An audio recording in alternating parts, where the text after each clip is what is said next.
മഹിളാ സാഹസ് കേരള യാത്രയ്ക്ക് സ്വീകരണം നൽകി.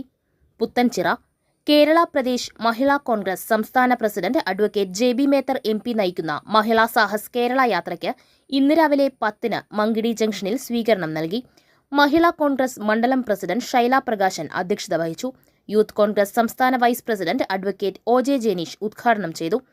Advocate J B. Mether, ex-MP Ramya Haridas, Maya Ramachandran, T. Nirmala, Vasanthi Subramanian, Jismi Soni, T.M. Nasar, advocate Muhiyudheen, മണ്ഡലം പ്രസിഡന്റ് V.A. നദീർ എന്നിവർ പ്രസംഗിച്ചു.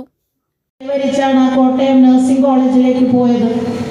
അവിടെ SFIയുടെ കാപാലികന്മാർ ഈ പൊന്നു മകന്റെ ദേഹമാസകലം കോമ്പസ് കൊണ്ട് കീറി മുറിച്ച് ആ മുറിവിലേക്ക് ലോഷൻ ഒഴിച്ച് ആ വേദന കൊണ്ട് പുളയുന്നത് വീഡിയോയിൽ ചിത്രീകരിച്ച് ആസ്വദിക്കുന്ന SFIക്കാരുള്ള ക്യാമ്പസുകളിലേക്ക് എങ്ങനെയാണ് നമ്മുടെ മക്കളെ പറഞ്ഞയക്കുന്നത്? ഇവിടെ പ്രിയപ്പെട്ട ജനീഷ് മയക്കുമരുന്നിന്റെ കേന്ദ്രമായി കേരളം മാറുന്നതിന്റെ വിപത്തുകളെ കുറിച്ച് വളരെ വിശദീകരിച്ചു.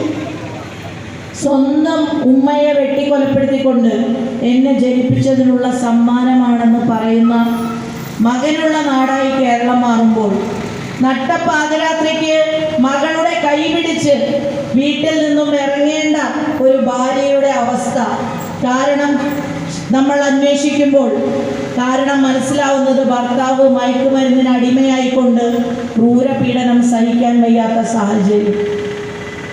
തിരുവനന്തപുരത്തെ ആ ദളിത് സ്ത്രീക്ക് നേരെ ഉണ്ടായ ആ സാഹചര്യം 20 മണിക്കൂറാണ് ഒരു കള്ളക്കേസിൽ കൊടുക്കാൻ ഭീഷണിപ്പെടുത്തി കുറ്റം സമ്മതിച്ചില്ലെങ്കിൽ പെൺമക്കളെ പോലും കേസിൽ കൊടുക്കുമെന്ന പോലീസ് പറയുന്ന ഒരു സ്ഥിതിവിശേഷം. ഒരിച്ചു വെള്ളം ചോദിച്ചപ്പോൾ ശുചിമുറി